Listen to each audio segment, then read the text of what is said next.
He was standing by the glass wall when the first meeting began. People walked past him as if he were part of the furniture. Someone dropped a folder into his hands without looking. Someone else told him water for the guests and moved on. No one remembered that only a year ago he had been the man writing those folders, not carrying them. His name was Evan Lee, 35 years old, interpreter, former regional manager, now a contractor hired by the same corporation that had let him go during restructuring. He had returned because he needed the money for his mother's medical bills. They said it's just temporary until the merger is complete. Temporary had become a polite word for disposable. The office looked the same as before: the polished floor, the white logo, the quiet air conditioning that hummed above every conversation. But people's eyes slid past him. He felt it every time he spoke, how his voice landed and disappeared before reaching anyone. At 8:42 a.m., he checked the translation file one last time. $700 million. That was the value of the merger between Helion Systems and Darza Capital. It would make headlines around the world. And yet the man translating the language between them was told to wait outside the meeting room until called. From where he stood, Evan could see the reflection of the executives in the glass. Their laughter sounded rehearsed. A younger manager glanced at him through the glass and made a small gesture, 2 fingers meaning coffee. Evan nodded because arguing would only make it worse. When he entered with the tray, conversation stopped just long enough for people to move their papers. No one thanked him. He set the cups down one by one. Steam rose between them and his reflection.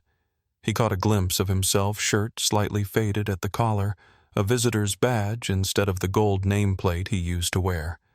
It wasn't shame, he felt it was disappearance. Mr. Lee, the project director, said without looking up.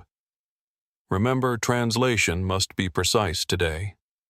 We can't afford another slip like last time. Another slip. He'd made none. But he nodded anyway. Outside, the city was waking. Taxis stopped in lines. Inside, time moved differently, slower, heavier. Every word mattered except his. He took a breath and adjusted his headset. Arabic on one channel, English on the other. He checked the draft. The Arabic phrase for shared property rights repeated across pages. He didn't notice the variation, at first tamlik instead of mushtarak. Ownership, not partnership. A single word that could change everything. He wrote a small note in the margin. Then he crossed it out. They didn't like notes from contractors. When the break came, he stayed behind in the empty room. The chairs were still warm from the executives. He looked at the table where he once sat, where his ideas used to matter. Someone had left a glass half full of sparkling water. He poured it out slowly into the sink and thought of how easily things filled and emptied. Outside the window, sunlight cut through the towers. He remembered his mother's voice from last night on the phone. Don't let them make you small, Evan. You worked for that company for 10 years. He had smiled even though she couldn't see it. It's just work, Ma. I'll finish the project and move on. He hadn't told her that people avoided his desk or that his ID didn't open the executive floor anymore. A secretary entered, startled to see him. Oh, didn't realize anyone was still here, he said. Just checking the translation logs. She smiled thinly. Good. Keep everything accurate. The CEO hates surprises. She left the scent of perfume and dismissal behind her. He sat down and looked at the rows of text again. Maybe it was nothing. Maybe he was tired. But the word kept burning through the page: tamlik. Complete ownership. If that clause stayed Helion's local branch, his old team would be gone within weeks. Factories closed, jobs gone. His colleagues scattered. He imagined their faces. They had built the company from scratch, stayed late trusted management. And now, with one signature, all of it could vanish. He wrote a note on a sticky pad, confirm clause with legal, before signing. Then he placed it under his keyboard, hidden but not erased. Someone called his name from the hallway. He stood, quickly, straightened his tie. In the corridor, 2 senior executives were talking in low voices. One of them, Graham, used to report to him before the layoffs. Evan Graham said, need you to handle the Arabic transcripts today. Keep it clean, no opinions. Yes, sir. Graham nodded, already forgetting him. As they walked toward the conference hall, a young intern whispered to another, "Wasn't he management before?" The other shrugged.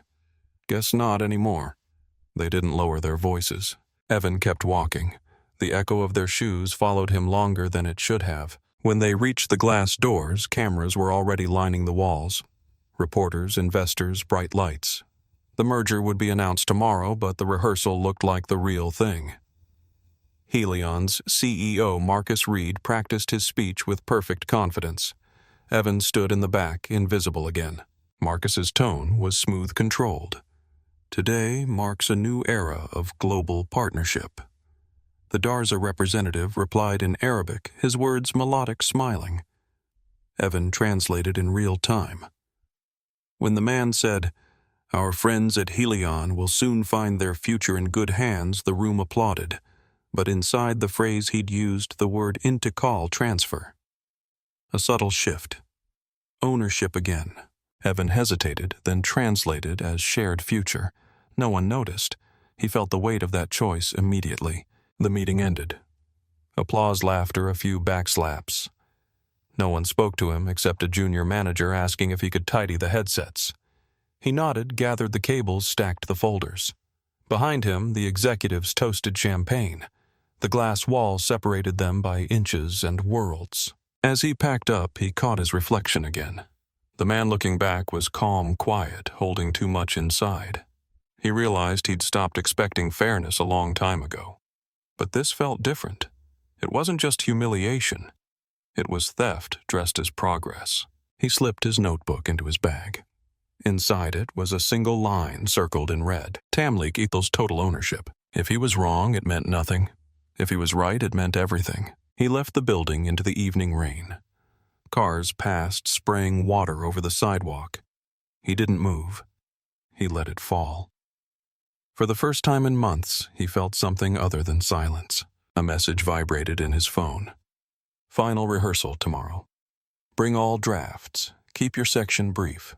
He typed back, "Understood," then deleted the word "understood" and sent nothing.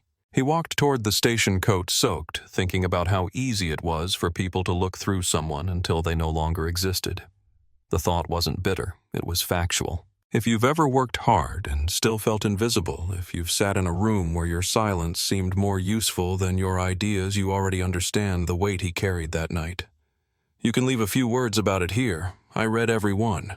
At home, the apartment was small and quiet. He reheated leftover rice, ate standing by the window.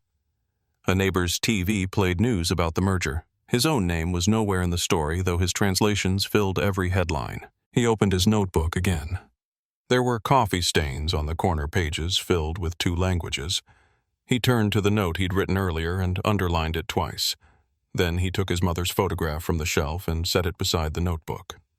Her smile was calm, proud, unaware of the distance between who he had been and who he was now. The city outside kept moving, lights switching on in towers that reached beyond clouds. He wondered how many people in those offices were pretending not to notice someone like him. He closed the notebook and placed it inside his bag.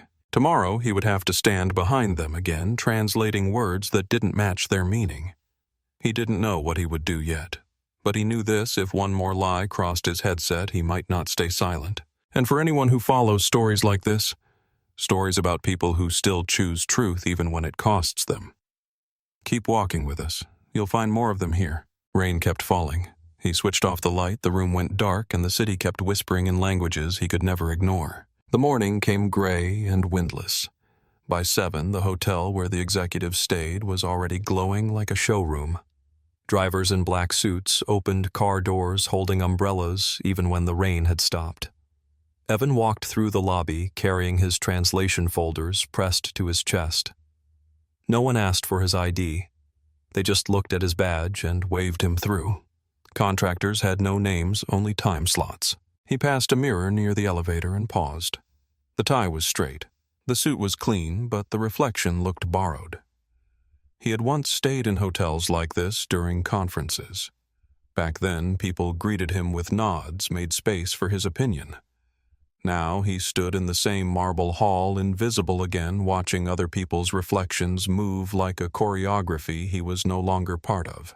On the top floor, the breakfast lounge had been turned into a private meeting area. Reporters waited near the entrance, whispering headlines. $700 million. Strategic expansion. New global footprint. The same words appeared on every screen. Inside, Marcus Reed, the CEO, stood near the window talking to a man in a gray thobe and tailored blazer. Khalid Darza, founder of Darza Capital. The kind of man whose calm looked like power disguised as courtesy. Marcus saw Evan approach and raised a hand without warmth. "Mr. Lee, our guest prefers direct interpretation. No summaries. You'll stand behind him." Evan nodded. Khalid smiled faintly, the sort of smile that included no one but himself. "Good," he said. "I like accuracy." They spoke for 30 minutes. Khalid's voice was slow, deliberate. His Arabic filled with proverbs that sounded generous but carried another weight beneath. Evan translated each sentence with care. When Khalid said, "The sky belongs to those who can afford its view," Marcus laughed. Evan didn't. Behind the laughter, he caught a look, one of the Darza aides watching him too closely, as if measuring how much he understood. When the session ended, Marcus clapped Khalid on the shoulder. "Lunch at noon. Let's keep today light, gentlemen." He turned to Evan. "You can step out now. We'll call you when we need the drafts reviewed." It wasn't a dismissal, just a habit. People like Marcus gave orders even when they sounded polite. Evan left the room quietly, moving through the corridors filled with luxury he could never touch. In the hallway, he heard 2 Helion managers laughing over coffee. "Imagine signing something this big and not even reading the Arabic part," one said. The other replied, "That's what translators are for. If it's wrong, we blame them." They didn't lower their voices. He walked away before they could see him. At 10, the teams gathered for the pre-signing photo session. Cameras flashed, journalists leaned forward. Helion banners lined the walls in white and blue. Evan stood to the side of the stage headset, ready hands clasped. He translated introductions, greetings, empty promises of partnership. Every phrase was polished, every lie rehearsed. Then Khalid leaned slightly toward his aide and said in Arabic quietly, "Make sure the transfer clause remains unchanged. After the signing, we'll take full control within a month." Evan's stomach tightened. He translated the rest of the conversation without pause, but that one sentence kept echoing inside him, "within a month." That wasn't what the contract said. When the cameras stopped, Khalid turned to him. "Mr. Lee, you understand our dialect well." "Yes, sir," Evan said. Khalid's smile sharpened. "Be careful what you understand." Then he walked away. Evan remained still long after the room had emptied. He knew a warning when he heard one. He spent the next few hours in the translation booth reviewing his notes. The Arabic version used a different structure, subtle legal, but final. Ownership transfers after 30 days. He traced the line with his pen. Was it deliberate? He didn't know. He only knew what it would mean for the workers in the plant back home. A quiet knock pulled him out of his thoughts. Sarah, the legal assistant, stepped inside holding a tablet. "They want you to double-check the press speech. It needs to sound more mutual." He nodded, scanning the text. Her voice lowered. "They keep changing terms. Do you notice?" He met her eyes. "I notice." She hesitated, then said, "You should keep a copy of everything. Just in case. I already do." She smiled faintly, a tired sort of understanding. "Good. You'll need it." When she left, the silence returned thick and still. He stared at the window where clouds pressed low over the city. The men upstairs owned the sky. He only carried their words. If you've ever watched people trade lives in boardrooms smiling while others lose everything, you understand what this moment feels like. You can share your story here. Sometimes knowing you're not the only one who's seen it makes it easier to breathe. At lunch, he stood near the catering table pretending to check schedules on his phone. Marcus and Khalid sat at the center of the long table surrounded by executives. Crystal glasses, polished cutlery, quiet laughter. Marcus spoke about legacy. Khalid spoke about destiny, Two men who believed the world existed to confirm their reflections. Evan waited for a lull before refilling a water pitcher near them. Khalid's aide spoke softly in Arabic. After 30 days, they will have no claim left. Their lawyers can't read the old dialect. Marcus smiled, unaware of the words. 30 days, Khalid repeated. Until the dust settles. Evan's hand tightened around the pitcher. Water spilled slightly onto the tablecloth. Marcus glanced at him. Careful. Yes, sir. He wiped the spill, quiet, composed. Inside, something shifted. By evening, the press coverage was everywhere. Historic partnership. Visionary leaders unite. His name appeared nowhere. The words he translated became headlines under someone else's face. He sat in the hotel's empty lobby, a cup of black coffee cooling beside him. Across the hall, executives toasted with champagne again. The sound carried easily through the glass. He watched them raise their glasses and talk about growth while ignoring the ground beneath them. Sarah passed by and stopped. You should get some rest. He looked up. They'll sign tomorrow. Yes. Does anyone else know about the clause? She hesitated. If they do, they're pretending not to. He nodded. That's how silence starts. Her voice softened. And how does it end? He didn't answer. When she walked away, he stayed where he was until the lights dimmed. Outside, the city kept glowing through mist.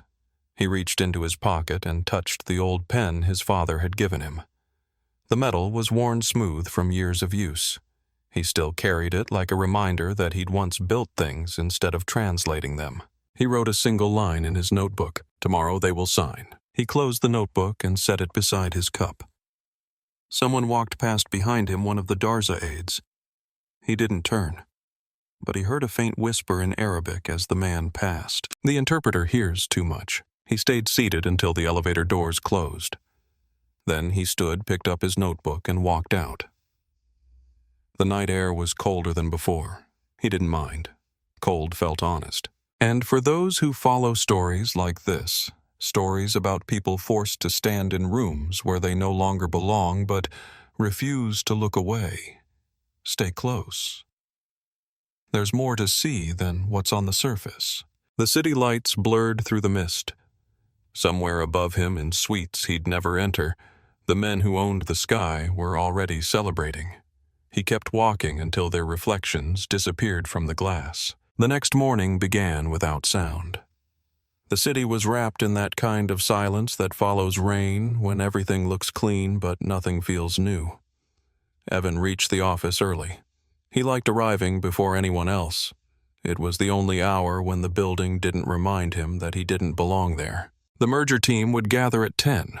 By then, the top floors would be noise and light. Right now, there was only the low hum of the elevator and the faint sound of cleaning carts moving down the hall. He sat at his desk and opened the Arabic document. Line after line, his eyes traced the text. He'd spent half the night memorizing clauses. Every page told him the same thing in different ways: shared partnership, mutual oversight, cooperation. Except one: Tamlik. The word sat in the center of the page like a quiet threat. It didn't mean cooperation. It meant possession. Permanent. Legal. Absolute. He looked again, hoping he'd misread it. He hadn't. It was written in an older dialect, one most translators wouldn't notice unless they had grown up hearing it. It was the same dialect his father used when he read old news articles aloud during dinner years ago. Evan understood it because he came from the kind of family these men had never met. He tried to focus on the numbers in the appendix instead, but the letters kept pulling his eyes back.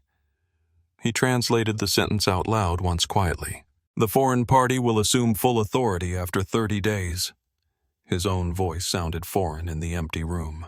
At 9:30, Sarah walked in holding 2 coffees. She set one on his desk. You look like you've been here all night. I needed to be sure about something. Something wrong? He hesitated. A word. She sat down. Just one? He nodded. But it changes everything. She leaned forward. Show me. He pointed to the paragraph. They wrote temporary partnership in English, but in Arabic it says transfer of ownership. The translator they used last time probably didn't catch it. Sarah frowned. Or maybe they were told not to. Evan looked up at her. She shrugged. You've seen how this works. Everyone signs what keeps them safe. He closed the file slowly. If I bring this up, I'll lose my contract. If you don't bring it up, you might lose more than that, she said. He didn't reply. For a moment, neither spoke. The clock ticked quietly on the wall, marking seconds like a countdown. At 10 sharp, the conference room filled again. Reporters took their places. Cameras tested their angles. Marcus Reed walked in, smiling confident, every movement calculated. Behind him, Khalid Darza followed with the calm of a man who never had to raise his voice to be obeyed. Evan took his place at the translation console. He adjusted the headset, checked the mic. The first round of talks began. For an hour, he moved between languages like a shadow. Words passed through him: profit margin, market, expansion, long-term cooperation. He repeated them all with precision. It was mechanical work, the kind that hides the danger inside its routine. Then Khalid began discussing legal adjustments in Arabic. His tone softened, conversational, as if sharing a joke, but the words weren't harmless. The clauses will remain in their current form. We have no reason to disclose the ownership transfer. Evan's pulse climbed. He translated the rest of the statement word for word except that one. He replaced it with the clauses remain standard. If he said what Khalid really said, the meeting would explode. If he didn't, the company would sign itself away. His hands trembled. He pressed the mute button for a second. Marcus glanced over, frowning. Everything all right? Yes, Evan said quickly. Minor interference. He released the button. Khalid continued in Arabic, his tone smooth. Their lawyers are blind to language. When they wake up, everything will belong to us. Evan's throat went dry. He translated nothing. The sound technician gestured. He thought Evan's feed had cut out. Evan forced himself to speak again. He's confirming alignment with your terms, he said, voice steady. Khalid's eyes shifted briefly toward him, unreadable. It was a look that said, I know what you know. When the meeting ended, Evan walked straight to the stairwell and stayed there until the echo of footsteps faded. He pulled out his notebook and wrote one line. Tamlik appears 3 times. Confirm with proof. He tore the page out, folded it, and slipped it behind his ID badge. For the first time, he realized how dangerous understanding could be. He returned to his desk to find Sarah waiting. They moved the signing to tomorrow morning, she said. Why Darza's team requested it. Said they want a symbolic date. The 30th. He looked up. 30 days before full control. What she asked. Nothing. In his head, the numbers clicked into place, the 30th as a clean mark, before 30 days, a clock set to someone else's time. She noticed his hand shaking slightly. Evan, she said quietly, you should tell someone. He smiled faintly. I'm not the kind of person people listen to here, then find a way they can't ignore. He stared at her for a long second. You ever get tired of watching people pretend not to see? She exhaled. Every day. When she left, he remained seated, watching dust float in the sunlight. He remembered the first time he'd walked into this building 10 years ago. They'd called him promising. They'd given him a corner office, told him he'd go far. He wondered when exactly the promise had expired. His phone buzzed a message from his father. How's work? Don't forget your mother's appointment Friday. He typed back, Everything's fine. I'll send the money tomorrow. He deleted the last sentence and kept it short. Everything's fine. He went back to the document. Each line looked clean, professional, impossible to challenge. He felt like a man staring at a locked door, knowing the key was in his pocket. If you've ever discovered something you weren't supposed to see, something small but heavy enough to change everything, you'll understand why he couldn't breathe right then. You can leave a thought here. I know what it feels like to carry that kind of silence. At 5, Marcus called him into the boardroom. The others were gone. Only Marcus remained, sleeves rolled up, tie loosened. Close the door, he said. Evan did. Marcus poured 2 glasses of water, handed him one. You've been with us a long time, right? Yes. Then you know how these things work. A deal this size, there's always tension, rumors, mistranslations. You keep the peace by staying neutral. Understand? Evan nodded. Yes, sir. Marcus smiled faintly. Good. Don't let details distract you. Translators don't run companies. He picked up his phone. That'll be all. Evan left without a word. In the hallway, his reflection followed him again, thinner, now less certain. He went to the break room, poured coffee he didn't want. The taste was bitter and burned. He thought of Khalid's smile, Marcus's tone, Sarah's eyes. All of them certain that truth could be shaped like a contract edited, signed, forgotten. He opened his notebook again. This time he didn't write anything. He just looked at the empty page until his pulse slowed. The quiet in the room felt heavier than words. When the lights dimmed for closing, he packed his things slowly. Outside, the streetlights reflected on wet pavement. He walked home through the drizzle, the folded note still pressed behind his ID. Cars passed horns, low steady. At his apartment door, he paused before turning the key. Through the thin walls, he heard his neighbor laughing at a TV show. Normal life continued in other rooms. He envied it. He turned off his phone, sat by the window, and looked at the skyline. The glass towers blinked like distant lighthouses. He wondered how many people in those buildings had ever questioned the words they signed. Tomorrow, the signatures would fall like dominoes, and he would be there translating every one of them. The pen in his pocket felt heavier than it should have. He didn't take it out. The night passed quietly, the kind of quiet that waits for a sound to break it. The city woke under a pale, empty light. From the 42nd floor, the skyline looked soft, distant, harmless. Inside the building, the air had no warmth. Every surface gleamed. Every conversation was rehearsed. Today was the signing day. Evan arrived earlier than everyone else. The hall outside the conference room smelled faintly of metal and coffee. He placed his notes on the translator's table, tested the microphone once, and sat still. The quiet before a storm doesn't always sound like thunder. Sometimes it sounds like preparation. At 8, the doors opened. Assistants wheeled in silver trays and glass bottles of water. Then came the photographers, the legal team, the executives. Marcus entered last, flanked by 2 board members. He nodded briefly at Evan, the way people nod at a waiter they've seen before. "Keep us clear today, Mr. Lee. No confusion," Evan answered. Of course, no confusion. Just an entire lie written into a contract. Khalid Darza arrived soon after, surrounded by his entourage. He carried himself like a man certain of every outcome. When his eyes met Evan's, he smiled politely and something cold passed between them. A reminder that silence could be more profitable than truth. The meeting began. Marcus gave his speech first, thanking everyone for their trust and collaboration. His voice was steady, almost soothing. Khalid listened with polite stillness, then responded in Arabic. Evan translated line by line, matching his tone exactly. The audience heard phrases like shared progress, equal responsibility, mutual success. What Khalid actually said was, they will not notice what they've already signed away. Evan hesitated for half a breath. He translated it as, they have built a foundation of trust. The lie burned as it left his throat. He had softened words before to keep rooms calm, and that was exactly why he had to say them straight now. Across the table, Sarah caught his eye. She didn't know the language, but she saw the hesitation. After the speeches, the legal documents were distributed, each folder thick marked with colored tabs. A legal assistant whispered something to Marcus. He frowned. "Clause revisions, minor adjustments from last night." Khalid nodded pleasantly. "Only language alignment." Evan's pulse quickened. He leaned slightly forward, pretending to check his notes. His gaze slid across the Arabic pages. The word was still there, Tamliq. He looked up just long enough to see Khalid watching him again.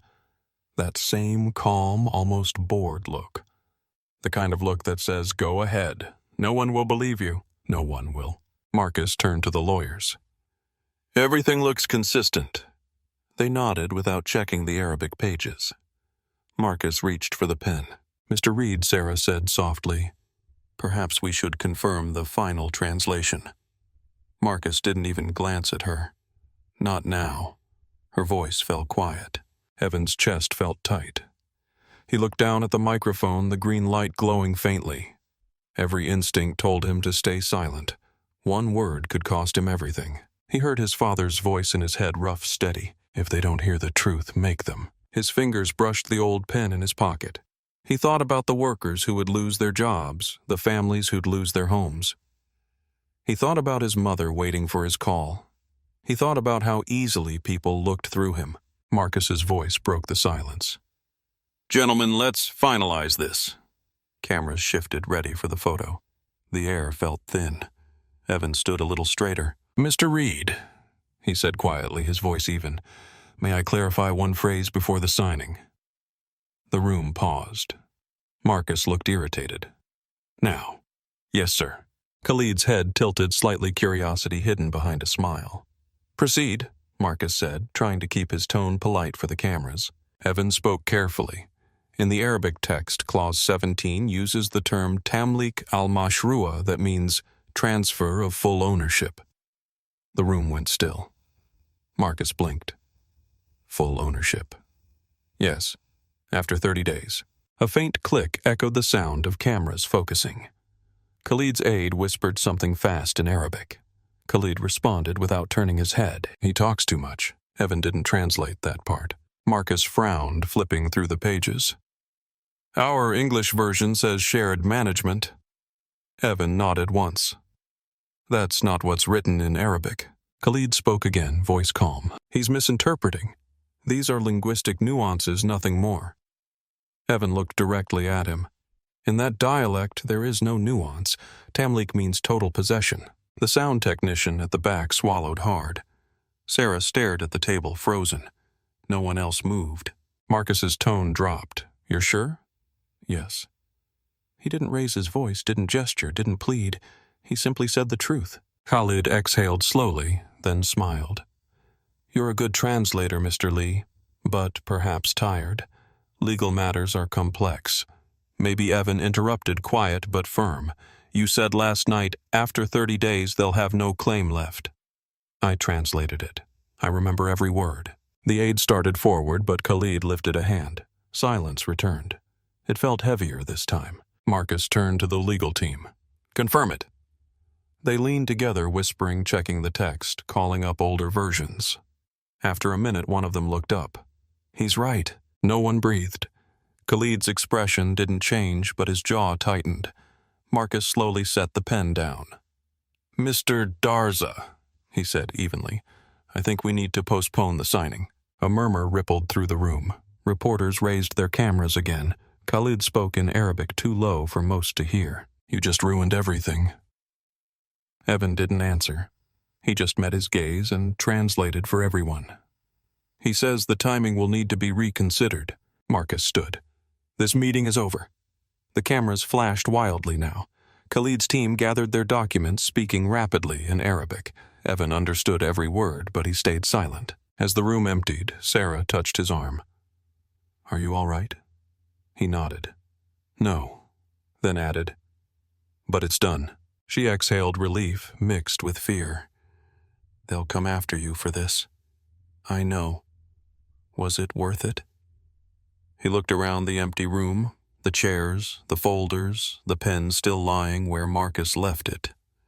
For the people who still believe in fairness, maybe. Outside the windows, sunlight cut through the clouds. Reporters shouted questions down the hall. Evan walked past them, the noise blurring into static. At the elevator, he paused. In the mirrored door, he saw his reflection again, tired, calm, alive. He hadn't realized how heavy silence had become until he let it go. If you've ever had to speak up when everyone told you to stay quiet, if you've ever risked your place for what's right, you'll understand the look on his face then. You can leave a few words if you've stood in that same kind of room. The elevator opened. He stepped inside and pressed the button for the lobby. No music, no voice, just the hum of descent. When the doors opened, he walked out into the corridor where everything still smelled of success and fear mixed together. No one stopped him. No one thanked him. He didn't expect them to. He crossed the lobby, pushed through the revolving door, and stepped into the street. Cars passed. Cameras flashed from somewhere behind him. He didn't turn around. The city kept moving. He adjusted his tie, straightened his back, and kept walking. Above him, the towers stood still, pretending nothing had changed. Inside, everything had. By the time the news reached the building, the sky had already turned the color of metal. Every screen in the lobby carried the same headline, $700 million merger suspended amid translation dispute. A text from the secretary buzzed his phone. Return to the executive floor. He turned back. When he stepped out of the elevator, executives were moving quickly between doors. Voices, low, phones pressed to their ears. Nobody mentioned his name, but everyone knew who the translator was. Inside, tension had a smell coffee perfume cold air.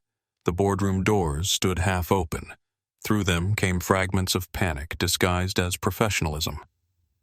He heard Marcus saying, "Damage control first, then verification." He heard the PR director answer, "We can still frame this as a misunderstanding." Evan stood in the doorway until someone noticed. Marcus looked up, exhausted but composed. "You should have gone home." "I was asked to return," Evan said. "By who? Khalid Darza's office." Marcus's expression shifted. "He wants a meeting."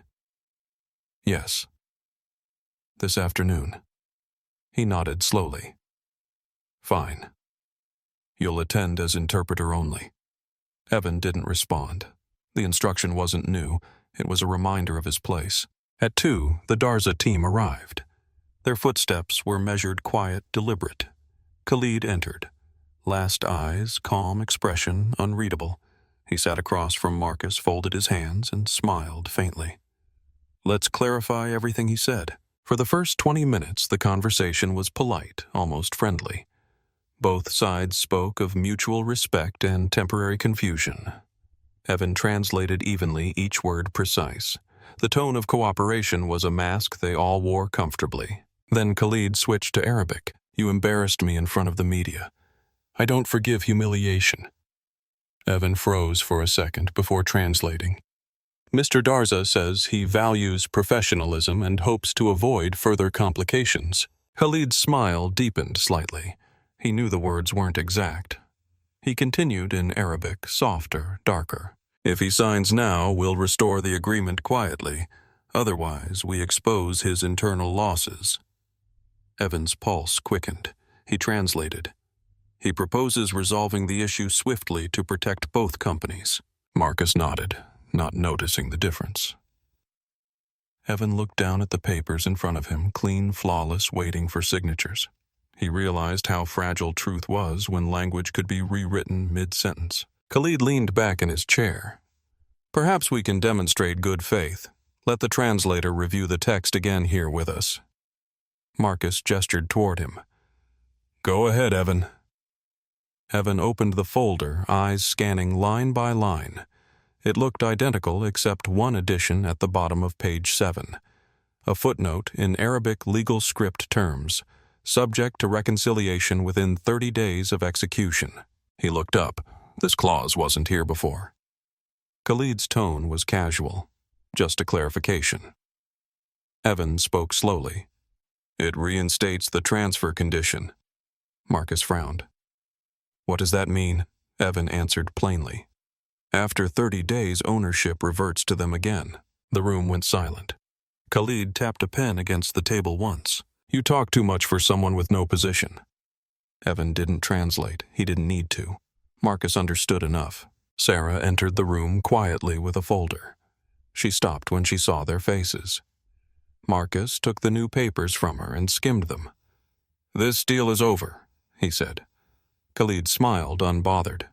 "You'll regret that." He stood, buttoning his jacket with calm precision. Evan watched the movement, small and final, the kind of gesture that said, "Power never shouts, it waits." After they left, Marcus sat down slowly. "Evan," he said, voice low, "we have to verify everything. The board will want statements. Legal wants transcripts. I can provide them." "Good. But understand you've become the center of this now. You'll need to be careful." Evan nodded. He understood perfectly. In this world, truth made you visible only long enough to be blamed for it. He gathered his notes and left the room. In the corridor, Sarah caught up with him. "Are you okay?" "I'm fine." You didn't look fine in there. He gave a small smile. It's strange. When people finally listen, you start wishing for silence again. She hesitated. They're not done, Evan. Dars's team. Those men don't lose quietly. I know. What are you going to do? He looked at the elevator numbers climbing. Keep translating, he said. It's the only thing I know how to do, honestly. If you've ever found yourself in a place where telling the truth suddenly makes you dangerous, you'll understand this part. Feel free to share how you handled it. Someone out there might need to read it tonight. The rest of the afternoon unfolded in fragments. Calls from legal, emails about public statements, meetings where everyone talked at once but said nothing. Evan stayed quiet through it all, recording each version of the truth in his notes. By dusk, the office was almost empty.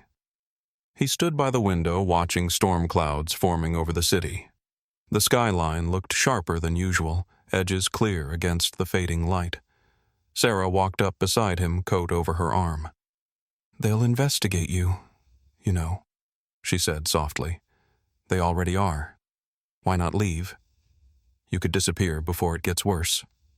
He turned to her. Because if I leave, they'll change the story. She nodded slowly as if she already knew he wouldn't choose the easy way. Then be careful, she whispered. He watched her walk away until the elevator doors closed. When he was alone, he leaned his forehead against the cool glass. In the reflection, the city lights looked like cracks in the sky. He thought of his mother, of the quiet hospital room, of the call he hadn't made yet. He thought of the word that had started all of this, one word that didn't translate cleanly into any language. He reached into his pocket, touched the old pen, and whispered to himself, I'm still writing. Behind him, the floor lights dimmed one by one, motion sensors responding to stillness. He stayed until the entire floor went dark. No one saw him leave. No one spoke his name as he passed. But everyone knew the silence had changed shape, and somewhere in that silence power began to tremble. By morning, the story had escaped the building. No one knew who leaked it first. Someone from the press team, maybe one of the translators, or maybe it just slipped through the cracks, the way truth always does when people try to hide it. Overnight, the angle sharpened on the tickers and home pages. Interpreter exposes $700 million fraud. When Evan stepped out of the train, strangers were already whispering his name. Some looked at him with admiration, some with suspicion, most with curiosity. That day, everyone wanted to see the man who ruined a deal. At Helion's entrance, security guards stood tighter than usual. He showed his badge, and the older guard, the one who used to greet him with a quiet nod, hesitated before letting him through. It was small, but it hurt more than anything else. The lobby was louder than usual. Phone calls, echoing footsteps, questions that didn't wait for answers. He caught fragments. Did he record them? Who authorized him? Do we even know if it's true? He walked through it silently. Every stare felt like a question no one wanted him to answer. When the elevator opened on the executive floor, 2 men from legal were waiting. Mr. Lee, one said, you'll need to hand over your notes and any recordings you made. He nodded. I'll bring them to your office. They exchanged glances. We'll escort you. The walk down the corridor felt longer than usual. Inside the small meeting room, he placed his notebook on the table. I don't keep digital files, he said. Everything's here. They flipped through the pages without understanding what they were looking at. Arabic-English fragments of both. One of them sighed. You realize this complicates everything. I realize it clarifies things, he said quietly. They scanned the pages, made copies, and handed the notebook back to him before leaving him alone in the room. An hour later, Marcus arrived. His face looked drawn, sleep-deprived. He closed the door and sat down across from Evan. You've made us famous, Marcus said. That wasn't my intention. I believe you, but it doesn't change the result. Evan waited. Marcus rubbed his forehead. Darza Capital is threatening litigation. The board wants to distance itself from you until the investigation ends. I understand. You'll be placed on leave. Without pay. He didn't answer directly. Just stay quiet until we sort this out. Evan nodded once. I've been quiet before." The sentence landed heavier than either of them expected. When Marcus left, he didn't look back. Evan collected his things: a single pen, a half-full notebook, an access card that no longer opened certain doors. He took the elevator to the ground floor, but it stopped halfway. A maintenance worker stepped in. The man recognized him and smiled faintly. "You're the translator, right?" Evan nodded. "You did the right thing," the man said. "Most people wouldn't have." Evan didn't know what to say. He just nodded again. "Thank you." The doors opened and the man stepped out. Sometimes the smallest kindness felt like a lifeline. Outside, the city was bright and indifferent. News vans parked near the entrance. Someone shouted a question. He kept walking. Another yelled, "Did you make it up?" He didn't turn around. Truth never travels with proof strong enough for everyone. He reached a quiet street and sat on a bench. The noise faded. His phone buzzed. A message from Sarah. "They fired me. Be careful." He typed back, "I'm sorry." Her reply came seconds later. "Don't be. You did what they couldn't." He stared at the words for a long time before putting the phone away. Across the street, people moved in and out of cafes, holding their coffees, talking about their lives. He envied their normalcy, the safety of not being seen. By afternoon, journalists had found his address. He didn't answer the door. He unplugged his phone. For hours, he sat by the window watching the shadows change. Toward evening, he powered it back on. When evening came, he finally called his father. The older man's voice was steady. "I saw the news," he said. Evan hesitated. "You're not disappointed." "Disappointed you told the truth. It cost everything. It always does." They were silent for a while. His father added quietly, "They can rebuild what they lost. You can rebuild yourself. That's the harder thing." Evan swallowed. "How's Mom?" "She's tired but proud. Tell her I'll call her soon. She already knows you're busy saving the world," his father said with a soft laugh. It was the first time Evan had smiled in days. After they hung up, he turned on the radio. The report was still running. The translator whose intervention halted a multi-billion-dollar fraud. The voice faded under music. He turned it off. For the first time in weeks, he slept. Not deeply, not peacefully, but without replaying words in his head. The next morning, a letter arrived at his apartment, no return address. Inside was a small, folded note written in careful handwriting. "Your courage reached further than you think. Thank you." No signature. He read it twice, then slipped it between the pages of his notebook. Later that day, Sarah called. "They're reopening the investigation," she said. "That's good. They're using your notes. You'll probably be summoned again." "Let them." She hesitated. "Are you scared?" He thought for a moment. "No, just tired." She was quiet for a long second. "It'll pass," maybe he said. Her voice softened. "You didn't just translate words, Evan. You translated conscience into a language they couldn't ignore." The line went quiet again. For a while, neither spoke. Then she said, "Take care of yourself," and hung up. He looked at the city through the window. Somewhere out there, people were still pretending nothing had changed. But he knew it had. Once the truth comes out, it doesn't go back to sleep. If you've ever lost something for telling the truth, you already understand this silence, the kind that feels both empty and clean. You can share your story here. Someone might find courage in it. That evening, he walked to the factory district. The air smelled of oil and metal. The old Helion plant was shutting down for renovation. Through the fence, he saw workers packing equipment, talking quietly. One of them waved when he recognized him. Evan raised a hand back. For a moment, he remembered what it felt like to belong somewhere. He walked along the fence until the lights faded behind him. At the corner, he stopped by a small store and bought a notebook. The cashier asked if he was a writer. "Not really," he said. "I just need to keep track of what people forget." He walked home slowly. Every step felt lighter, not because the weight was gone, but because it had found its place.